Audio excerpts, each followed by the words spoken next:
अस्सलाम वालेकुम।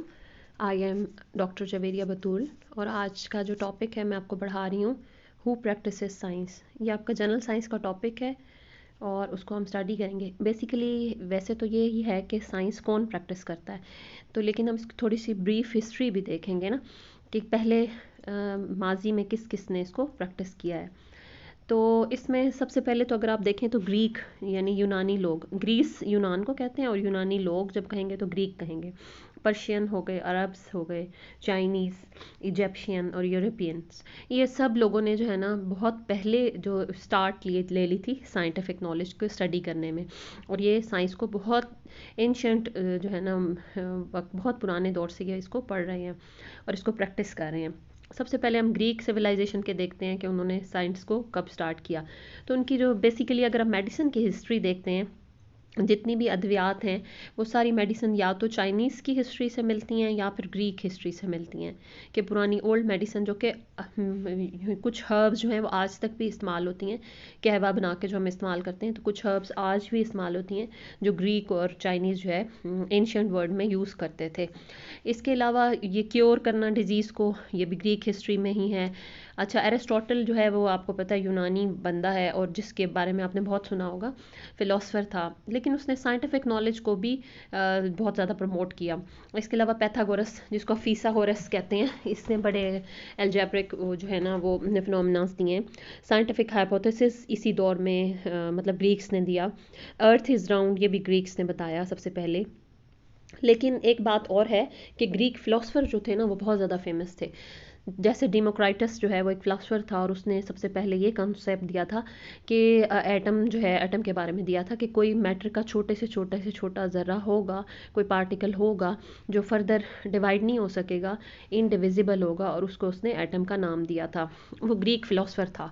तो बेसिकली जो ग्रीक लोग हैं उनमें फ़िलासफ़र ज़्यादा थे, उनमें डिस्टिंक्शन नहीं थी। वही लोग फ़लसफ़ा देते थे, वही लोग जो है साइंटिफिक नॉलेज को भी डिस्कस करते थे। तो ये इन दोनों में डिस्टिंक्शन नहीं था। ठीक है, उस वक्त मतलब देखें फिलोसफर तो जस्ट थिंकिंग है ना, एक आइडिया है, लेकिन जब साइंटिफिक नॉलेज आपको पता है जब तक ऑब्जर्वेशन और एक्सपेरिमेंट ना हो तो वो साइंटिफिक नॉलेज नहीं होता। तो इन दोनों की कम्बिनेशन स्टडी जो है वो की जाती थी ग्रीक्स के दौर में ना। फिर अरब्स आ गए। अरब्स में बहुत ज़्यादा इन्होंने वर्क किया। आप देखें साइंस की अगर आप हिस्ट्री देखें तो अरब्स जो हैं और जो मुस्लिम साइंटिस्ट हैं उनका बहुत ज़्यादा कंट्रीब्यूशन है। बेसिकली ये जो मॉडर्न साइंसेज हैं ये उन्हीं का जो है ना बेसिक्स वहीं से जाकर जुड़ती हैं। और आपको पता है ये जो है यूरोप में जस्ट ट्रांसलेशन होती थी। इनको ये साइंस के मामले में इतने एडवांस नहीं थे। ये क्या करते थे, अरब्स के जो साइंटिफिक वो थे उनको लेके ट्रांसलेट करते थे स्टार्ट में। ये तमाम जो थी दरसगाहें वगैरह वहाँ से स्टार्ट हुई, और इसके अलावा इनकी लेबॉर्ट्रियाँ जो थी वो भी वहीं से स्टार्ट हुई। उसके बाद फिर ये ट्रांसलेट होती और उधर भी ये नॉलेज ट्रांसफ़र हो गया। तो इस्लामिक साइंस जो है developed under the Islamic civilisation between 7th to 16th century. जो सारा रेवोल्यूशन आया ना वो 7th सेंचुरी से लेके 16th सेंचुरी में रेवोल्यूशन अरब साइंटिस्ट का आया। इसमें क्या है कि इवन आप देखें एनाटॉमी ऑफ साइंस आई, यानी आँख की जो उन्होंने स्ट्रक्चर बताया था वो आज भी इब्नुल हैथम ने जो बताया था वो आज भी आप देखें कि वो मॉडर्न जो आई का स्ट्रक्चर हम करते हैं उसमें कोई भी एक ऐसा कोई लेयर ऐसी नहीं है जो उसने ना बताई हो। मतलब उसने रेटिना का बताया, जो भी लेयर, उस कॉर्निया बताया वो सब के सब उसमें आज भी, जैसे आयरिस उसने बताया, ये सारी चीज़ें आँख के जो पार्ट बताए, अब कोई इजाफा नहीं कर सका कि हाँ जी एक और पार्ट भी है इसमें। तो वो आँख का स्ट्रक्चर उसने एनाटॉमी खोल के स्टडी की, वो इब्नुल हैथम था और उसकी किताब थी किताबुल मनाजिर। अच्छा, इसी तरह प्रिंसिपल ऑफ ऑप्टिक्स भी मुस्लिम साइंटिस्ट ने बताए। अगर आप खोलेंगे नेट पे तो आपको बेतहाशा चीज़ मिल जाएगी। और उसने ये बात भी बताई थी कि जो आपको नज़र आ रहा होता है ना, आपकी बसारत होती है, जो नज़र आता है वो ब्रेन में इमेज बनती है, ना कि आपकी आई में। ठीक है, ब्रेन में आपकी जाके इमेज बनती है इंस्टेड ऑफ आई। रेनबो का डिस्कवरी, इक्लिप्स जो आप देखते हैं, ये चांद ग्रहण, सूरज ग्रहण, इसके बारे में, मिरर्स के बारे में, उनकी रिफ्लेक्शंस, उनमें कैसे लाइट रिफ्लेक्ट होती है, रिफ्रैक्ट होती है। इसके अलावा जाबिर बिन हयान जो था वो केमिस्ट था, उसने सल्फ्यूरिक एसिड डिस्कवर किया, हाइड्रोक्लोरिक एसिड, और उसका बहुत ज़्यादा वर्क है। आप एक एक साइंटिस्ट को खोलेंगे अरब्स के, यानी इन सबको कलेक्टिवली अरब भी कह रहे हैं, तो ये इस्लामिक साइंटिस्ट जो हैं वो सारे के सारे क्या हो रहे हैं, वो आप देखेंगे कि उनके बहुत ज़्यादा वर्क है। डिस्टिलेशन हो गया, और बहुत सी लैब्स उन्होंने बनाई। ठीक है, डाइंग का मेथड डिस्कवर किया। अच्छा, एक मैं आपको थोड़ी सी इसकी इमेजेस भी दिखाती हूँ। ये देखें, ये आप अरब्स को देखें, ये कैसे वो जो है ये किस तरीके के बना रहे हैं कि ये किस तरीके से रोटेट होता है, प्लैनेट्स और सन और अर्थ और ये सारा कुछ जो है वो दिखा रही हैं कि इस तरीके से उन्होंने प्लानिटरी सिस्टम बताया। और फिर ये देखें, ये फादर ऑफ 18th सेंचुरी में सर्जरी जो है, जॉन हंटर ने, ये ब्रिटिश था जिसने सर्जरी स्टार्ट की। उस वक्त बेहोश करने का अमल नहीं होता था और ऐसे हो जाता था। अच्छा, अब मैं आपको एक और मज़े की बात बताती हूँ। ये आपके जो है साइंटिस्ट हैं, इनका नाम मूसा है, मूसा ख्वारिज़मी, शायद मैं नाम आपको बाद में बताती हूँ।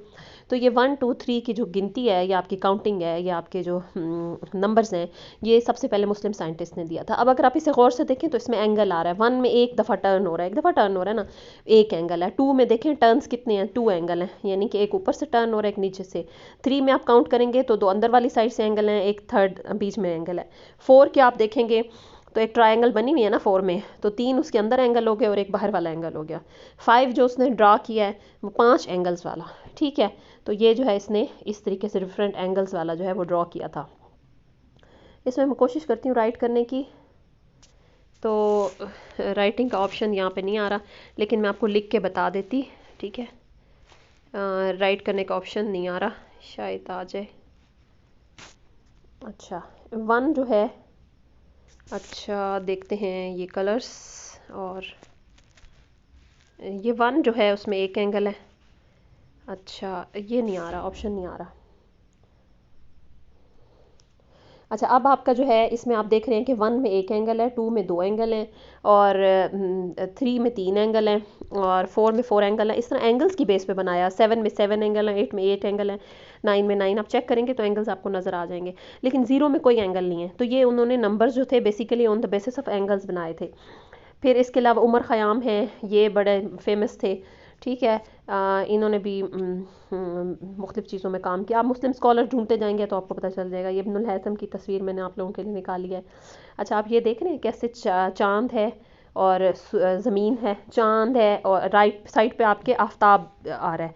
आफताब मतलब सन है, और लेफ़्ट साइड पे जो 2 कलर्स में आ रही है आपकी अर्थ आ रही है, और आगे जो मून है उसकी वजह से आप देख रहे हैं कि कैसे आपको जो है ना चांद ग्रहण और सूरज ग्रहण बनता है, ठीक है।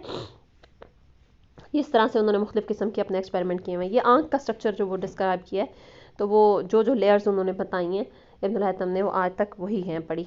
इसके अलावा इब्ने सीना जो थे, ये बड़े फेमस थे, और इन्होंने बड़े फ़िज़िक्स के रूल्स बहुत ज़्यादा डिस्कवर किए हैं, ठीक है। एस्ट्रोनॉमर थे और बहुत सी इनकी किताबें हैं। तो इस तरह मुस्लिम साइंटिस्ट जो हैं उन्होंने बहुत ज़्यादा जो है वर्क किया है।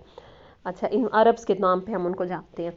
उसके बाद आपकी बात आ गई चाइनीज़ साइंस। इन्होंने क्या किया, सबसे अर्लीस्ट इन्वेंशंस जो है इन्होंने की थी। अच्छा, एबेकस आपने देखा होगा कि एक लकड़ी सी होगी या एक डंडा सा होगा, उसके अंदर मुख्तलिफ गोल्स बाल्स डली हुई होती हैं। तो वो काउंट करने के लिए मल्टीप्लाई, और जैसे आपका कैलकुलेटर होता है वो तो अब डिस्कवर हुए ना, तो उस वक्त ये क्या करते थे, बॉल्स डाल के ना, बच्चों का एबेकस आप खोलेंगे तो आपको नज़र आ जाएगा, बच्चों की गेम में भी होता है। तो उस बॉल्स को ऊपर नीचे करके वो ऐड, सब्सट्रैक्ट और मल्टीप्लाई ये करना उन्होंने सीखा। इसके बाद लैंटर्न जो है, लालटेन जिनको कहते हैं, वो कंपास जिससे आपको रास्ता पता चलता है, वो आपको पता चली। गन पाउडर, पेपर मेकिंग, कागज़ सबसे पहले चाइनीज़ लोगों ने बनाया, प्रिंटिंग उन्होंने की, ठीक है। उसके बाद उन्होंने एस्ट्रोनॉमी, फिज़िक्स, केमिस्ट्री और मेट्रोलॉजी में बहुत काम किया। डेसिमल मतलब होता है पॉइंट्स में, जैसे आप लिखते हैं ना 10.24, तो ये पॉइंट्स में जब हम लिखते हैं डिजिट्स को, तो ये चाइनीज़ ने कहा था कि होल नंबर से हम नहीं गुजारा चला सकते, तो हमें डेसिमल में भी चलाना है। इसके अलावा बेस 10 सिस्टम क्या होता है, अब देखिए 10 तक हम लिखते हैं, और जैसे ही हमारे पास 11 आता है तो हम क्या करते हैं, हम नेक्स्ट उसमें चले जाते हैं, ठीक है। जैसे इकाई, दहाई, यूनिट, ठीक है। उसके बाद टेंस, हंड्रेड्स यूँ करते हैं ना, इकाई, दहाई, सैकड़ा, हज़ार करते हैं, तो 10 से हम नेक्स्ट आगे चले जाते हैं। तो बेस 10 सिस्टम जो है वो इस तरीके से है। आपने बेस 2, बेस 5 सिस्टम भी होते हैं, लेकिन बेस 10 सिस्टम आमतौर पे हम इस्तेमाल कर रहे हैं। कॉमेट्स हैं, ये शहाब साकिब हैं, सोलर इक्लिप्स है, ये भी चाइनीज़ हिस्ट्री से मिलता है। इसके अलावा उसके बाद साइंटिफिक रेवोल्यूशन आ गई, मतलब बहुत ज़्यादा चेंज आई है 16 और 17 सेंचुरी में, हर तरफ रेवोल्यूशन आ गई है। इसमें फेमस नाम न्यूटन के हैं, न्यूटन्स ने लॉ जो है वो बताए, और गैलीली है, पास्कल है, तो ये बड़े इन्होंने काम किए हैं। आप इनको खोलेंगे नेट पे तो आपको मिल जाएगा 18 सेंचुरी 19 सेंचुरी के साइंटिस्ट। और गैल्बर्ट है, उसने अर्थ की मैग्नेटिक फील्ड बताई कि ज़मीन में कशिश की क़ुव्वत है। अच्छा, टेलीस्कोप जो है वो गैलीलियो ने की, और अलजेब्रा, मैथमेटिक्स, न्यूमेरिकल मैथमेटिक्स, ये सारी चीज़ें भी डिस्कवर की गई। इसके अलावा ह्यूमन एनाटमी, वो तो आँख के एनाटमी थी ना, फिर पूरी बॉडी के एनाटमी यानी बॉडी में कौन कौन सा पार्ट है, ये सारा डिस्कवर होना शुरू हो गया। लॉ ऑफ प्लैनेटरी मोशन, ये पता चला कैसे प्लैनेट्स मूव करते हैं। कंपाउंड माइक्रोस्कोप यानी सिंपल माइक्रोस्कोप तो लेंस से यूज़ करते थे ना, फिर वो अच्छी सी उन्होंने इनको कंपाइल करके दो दो लेंस लगा के वो माइक्रोस्कोप बनाई। फॉसिल्स होते हैं डेड एनिमल्स, डेड प्लांट्स, जैसे मुर्दा जानवरों जो बहुत पुराने जानवर दब गए हैं ज़मीन में, डायनासोर वगैरह, उनकी बाकियात वो फॉसिल्स हैं। इसी तरह जो आपका पेट्रोल है ना, वो भी जानदार जो ऐसे जानवर जो ज़मीन के अंदर रह जाते हैं, समंदर के अंदर रह जाते हैं, फिर ऊपर बहुत प्रेशर आता है तो वो ऑयल में कन्वर्ट हो जाते हैं। वो ऑयल जो होता है ना, वो पेट्रोल की फॉर्म में आता है, वो भी फॉसिल ऑयल है ना। माइक्रो ऑर्गेनिज्म के बारे में पता चला कि माइक्रो ऑर्गेनिजम्स होते हैं। लॉ ऑफ मोशन के बारे में पता चला। ये तो उसकी हिस्ट्री है सारी कि 18 सेंचुरी में फिर साइंस की हिस्ट्री बताई हुई है। मेडिसिन के बारे में बहुत वर्क शुरू हो गया, मैथ्स, फिज़िक्स, बायोलॉजिकल, टेक्सोनमी में आपको बताती हूँ, नाम देने को कहते हैं, यानी कि ना हर जगह डिफरेंट नाम होता है ना किसी भी चीज़ का, कहीं उसको कैरेट कह रहे हैं, कहीं उसको गाजर कह रहे हैं, तो बायोलॉजिकल नेम जो है वो दे देते हैं। तो कहीं किसी ज़बान में जो है आप देखें शलजम कहते हैं, किसी में शलगम कहते हैं, कहीं टर्निप कहते हैं, कहीं गोंगलू कहते हैं, तो एक ही चीज़ के कितने नाम है ना, तो ये साइंस में एक ही नाम होगा, वो एक ख़ास नाम दे देते हैं, तो वो टेक्सोनमी उसे कहते हैं, नाम देना। मैग्नेटिज्म यानी कि मकनातीसियत, इलेक्ट्रिसिटी, बिजली की पढ़ना, मैच्योरेशन ऑफ केमिस्ट्री मैच्योर हो गई। स्टीम इंजन इसी दौर में आया, थर्मामीटर डिस्कवर हुआ, फायर एक्सटिंग्विशर आग बुझाने के आलात। एटॉमिक थ्योरी, जॉन डाल्टन एक साइंटिस्ट था, उसने एटम की थ्योरी प्रेजेंट की थी। इसके अलावा पीरियोडिक टेबल, आप केमिस्ट्री लैब में जाएं आपको एक टेबल नज़र आएगा, उसमें सारे एलिमेंट्स होते हैं जो जिससे ये पूरी दुनिया के जो मैटर है जो आपकी, वो इन्हीं एलिमेंट से बनी होती है। तो उनके नाम लिखे होंगे, हाइड्रोजन, ऑक्सीजन। तो सबसे पहले उसकी तरतीब जो दी थी एलिमेंट्स की, वो मेंडलीफ ने एक प्रॉपर तरीके से दी थी। पहले डिफरेंट साइंटिस्ट ने छोटी छोटी दी, लेकिन मेंडलीफ ने पीरियोडिक टेबल सही तरीके से बनाया था। स्टडी ऑफ हीट ट्रांसफ़र यानी हीट की ट्रांसफ़र कैसे होती है, उसको हम थर्मोडायनामिक्स भी कहते हैं। अच्छा, फैक्ट्री प्रोडक्शन गुड्स, इसी दौर में फैक्ट्रियाँ लगना शुरू हो गई और लार्ज स्केल में प्रोडक्शन स्टार्ट हो गई। फिर है modern era of practising science. अब है क्या, कौन करता है साइंस, अब हम बात कर रहे हैं जो आपका टॉपिक है। इसमें आप खुद भी लिख सकते हैं, आप इर्द गिर्द अपने ऑब्जर्वेशन देख के कि कौन साइंस को प्रैक्टिस करता है। सबसे पहले तो प्योर साइंटिस्ट और रिसर्चर है ना, वो करते हैं। क्या करते हैं, बड़े ऑर्गेनाइज्ड मैनर में वो साइंस को प्रैक्टिस करते हैं और बड़ा एक्यूरेट होता है उनका मेथड, जिससे कोई भी हाइपोथेसिस वो देखते हैं, हो सकता है दुरुस्त हो सकता है ना हो। और आम लेमैन यही समझता है कि साइंस का मतलब है चीज़ों को याद कर लेना, मेमोराइज़ करना, लॉ को, फार्मूला को याद कर लेना, लेकिन साइंटिफिक नॉलेज ऐसा नहीं है। उसके पीछे एक बैक में स्टोरी होती है, उस पूरे फार्मूला के पीछे कैसे ऑब्जर्वेशन से, एक्सपेरिमेंट से कर करके वो एक लॉ निकालते हैं, उस लॉ को मैथमेटिकल फॉर्म में ले आते हैं, थेरीज बनती हैं। अच्छा, फिर Aldous the techniques used in different branches, मतलब ये आप देख लें कि आप कह रही हैं कि भाई हम साइंस को इकट्ठा कैसे पढ़ सकते हैं। फिजिक्स में आप मशीनरी पढ़ रहे हैं, बायो में आप एनिमल पढ़ रहे हैं, केमिस्ट्री में आप केमिकल पढ़ रहे हैं, तो ये कैसे साइंस इकट्ठी हो गई। ओवरऑल ये एक ही थेरी से, जब ये साइंटिफिक रिसर्च होती है उसका मेथड सेम होता है, वही हाइपोथेसिस फर्स्ट कर लेना, वही उसकी ऑब्जर्वेशन करना, वही टेस्ट में भी डिफरेंट हो और प्रैक्टिस डिफरेंट हो, लेकिन उनका जो बेसिक प्रिंसिपल है ना, जो बेसिक रूल है, जो उनके ऑब्जेक्टिव हैं, मकासद हैं, वो सारे एक होते हैं।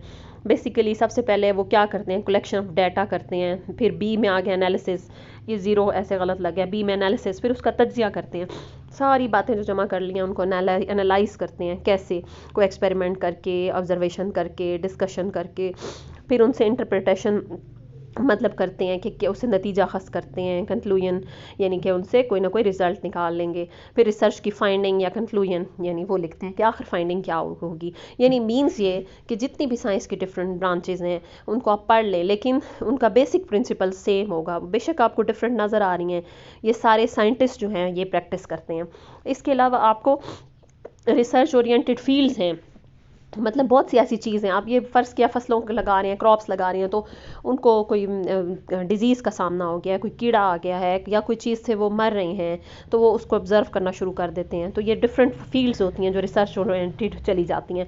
मतलब वो ऐसा नहीं होता कि वो रिसर्च उनसे रिलेटेड हो, लेकिन ऐसा प्रॉब्लम आ जाता है जिसकी सोल्यूशन के लिए फिर उनको साइंस की ज़रूरत पड़ जाती है। अच्छा, इसके अलावा बिज़नेस इंडस्ट्री में बहुत ज़्यादा साइंस के प्रैक्टिस करते हैं बिजनेसमैन। अब आप आप ये सोचेंगे कि ये कैसी बात हो गई कि बिजनेसमैन प्रैक्टिस करते हैं। सपोज मतलब आपकी सोनी कंपनी है या आपकी मोबाइल की कंपनी है, या आप अगर जाके देखें तो आपका क्या ख्याल है सिर्फ ये मोबाइल बनाते रहते हैं? इनकी बहुत बड़ी बड़ी लैब्स होती हैं जिनमें ये मुसलसल प्रैक्टिस करते रहते हैं कि चलो अगर हम इस तरह का मटेरियल डालेंगे तो क्या होगा, इस तरह का मटेरियल डालेंगे। स्क्रीन के बनाने के मटेरियल वो चेंज करते रहते हैं, प्लास्टिक के अंदर वो चेंजिंग करते रहते हैं। वो इतनी ज़्यादा रिसर्च कर रहे होते हैं बैक पे कि आप हम सोच भी नहीं सकते कि एक बिजनेसमैन कैसे प्रैक्टिस कर रहा है साइंस। उनकी पूरी लैब्स होती हैं। जो भी आपको बड़ी मशीनरी नज़र आएगी, कोई ट्रैक्टर है, कोई भी चीज़ है, वो उसको फर्दर डेवलप करने के लिए मैकेनिकल इंडस्ट्री है, कोई मोबाइल भी है इवन, तो उनकी अपनी अपनी लैब्स हैं, बहुत बड़ी बड़ी लैब्स होती हैं। वो सारे के सारे जो है ना वो साइंस को प्रैक्टिस कर रहे होते हैं और उससे वो कंटिन्यूसली न्यू नॉलेज निकाल रहे होते हैं। आप देखें पहले बटनों वाला मोबाइल था, फिर और एडवांस आ गया, फिर टच आ गया, आप देखें फोल्डिंग आ गया। तो ये सारे क्या हैं, ये एक्सपेर कैसे आ गए? अब ये खुद तो नहीं सोच रहे होते, उनके पीछे साइंटिस्ट होते हैं जो मुसलसल जो है साइंटिफिक वर्क को ला रहे होते हैं। और फिर जो सबसे पहले डिस्कवर करता है वो पेटेंट करा लेता है, यानी अपने नाम से रजिस्टर्ड करा लेता है, उसको कहते हैं पेटेंट। तो फिर वो जो है ना ऐसा होता है कि वो रजिस्टर्ड जो चीज़ होती है वो उसी के नाम पे होती है। अब अगर कोई बनाएगा तो वो उससे पहले ख़रीदेगा तो बना सकेगा। फॉर एग्जांपल पैनाडॉल ही है तो उसको बनाने के लिए कोई आम बंदा वैसे नहीं बना सकता था, इंडस्ट्री नहीं लगा सकता, ठीक है। अब जिस साइंटिस्ट ने बनाई है उसने पेटेंट करा लिया है, यानी रजिस्टर्ड करा लिया कि मेरी है।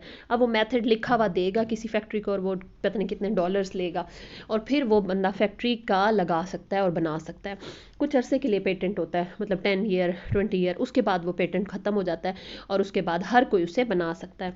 Almost all the production of industry have their own labs. जितनी इंडस्ट्रीज़ होती हैं बड़ी बड़ी, उनके पीछे उनकी लैब्स होती है, चाहे वो रॉकेट साइंस है, चाहे वो एटॉमिक एनर्जी है, चाहे वो किसी भी किस्म की है साइंस है, उसके पीछे वो नए से नए इनोवेशन कर रहे हैं, नए से नए प्रोडक्ट बना रहे हैं। तो ये सारी साइंस को प्रैक्टिस करते हैं। अच्छा, फिर क्या है इंडिविजुअल साइंटिफिक डिसिप्लिन। इसके अलावा हर मुख्तलिफ डिसिप्लिन्स हैं जो साइंस को प्रैक्टिस कर रही हैं, नई नई चीज़ें एक्सप्लोर कर रही हैं, केमिस्ट्री, फिज़िक्स, बायोलॉजी, ये सारे कर रहे हैं। लेकिन ऐसा भी होता है कि ये ओवरलैप भी कर जाती हैं। सपोज़ केमिस्ट्री की फील्ड है और बायोलॉजी की फील्ड है, ये वैसे तो दो अलग अलग फील्ड्स हैं, लेकिन बायोकेमिस्ट्री में हम दोनों चीज़ों की हेल्प लेंगे। यानी बायोकेमिस्ट्री में हम ऐसे लेंगे कि लाइफ के अंदर जो केमिकल प्रोसेसेस हो रहे हैं हम उन चीज़ों को पढ़ेंगे। तो बेसिकली ये ओवरलैप भी कर रही होती हैं, तो एक दोनों डिसिप्लिन की हेल्प लेते हैं। इस तरह एक सेपरेट डिसिप्लिन होती है और हर डिसिप्लिन का फ़ायदा क्या होता है? फ़ायदा ये होता है कि अलहदा डिसिप्लिन, अलहदा ब्रांच बना दी है साइंस की। डिसिप्लिन मीन ब्रांच, तो अलहदा ब्रांच बना दी है तो वो फिर फोकस्ड होकर वही काम करेंगे। अब बायो वाले सिर्फ लिविंग थिंग्स को आप स्टडी कर रहे होंगे, ये नहीं होगा कि वो मशीनरी बनाना शुरू कर दें, नहीं, तो वो बायो को करेंगे। बायो फिजिक्स में डेफिनेटली ऐसी मशीनरी आ जाएगी जो कि बायोलॉजिकली हेल्पफुल होगी, ठीक है, लोगों को हेल्प करेगी, ठीक, तो वो बायो फिजिक्स में आ जाएगा। बायो केमिस्ट्री में ऐसे केमिकल्स या केमिकल प्रोसेस हो रही हैं जो लिविंग थिंग्स में हो रही हैं। तो इस तरीके से अलहदा डिसिप्लिन बनाने का फ़ायदा ये होता है कि वो साइंटिस्ट वही प्रैक्टिस करते रहते हैं, एक ख़ास जो है किस्म की चीज़ को ऑर्गेनाइज तरीके से डिसिप्लिन को में ख़ास टॉपिक को पढ़ते रहेंगे, ठीक है। उनके टॉपिक डिफाइन हो गए हैं। अब इतनी ज़्यादा आप जब एक ही बंदा, जैसे पहले में मैथमेटिशियन भी था, वो फिजिस्ट भी था, वो बायोलॉजिस्ट भी था, ऐसा नहीं होता। अब ये है कि डिसिप्लिन अलग अलग कर दिए, तो वो एक ही डिसिप्लिन की चीज़ को पढ़ते रहते हैं, ठीक है। उन्हें हेल्प चाहिए होती है तो दूसरों से लेते हैं। अब बेनिफिट्स क्या हैं प्रैक्टिसिंग ऑफ साइंस के? इसके बहुत ज़्यादा बेनिफिट हैं। एक तो ये बड़ा एक्यूरेट मेथड और ऑर्गेनाइज मेथड है। अच्छा, इसके अलावा ये है, इसमें क्या करते हैं, सबसे पहले आपको पता है हाइपोथेसिस बनाते हैं, कोई कलेक्शन ऑफ डाटा, कोई क्वेश्चन है, कोई प्रॉब्लम है, उसे लेके आ जाते हैं और फिर आंसरिंग द अनरिवील्ड क्वेश्चंस। कोई भी क्वेश्चन, कोई प्रॉब्लम है, हम उसको सॉल्व कर सकते हैं, उसका मसले का हल ढूंढ सकते हैं। सपोज ये कोरोना आ गया तो इसके हल के लिए उन्होंने क्या शुरू कर दिया, साइंस प्रैक्टिस करना शुरू कर दी।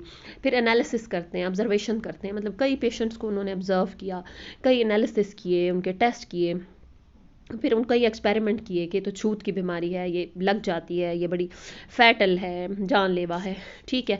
फिर उनसे इंटरप्रिटेशन की उन्होंने, रिजल्ट निकाले और फिर उनका आखिर कंक्लूजन निकाला।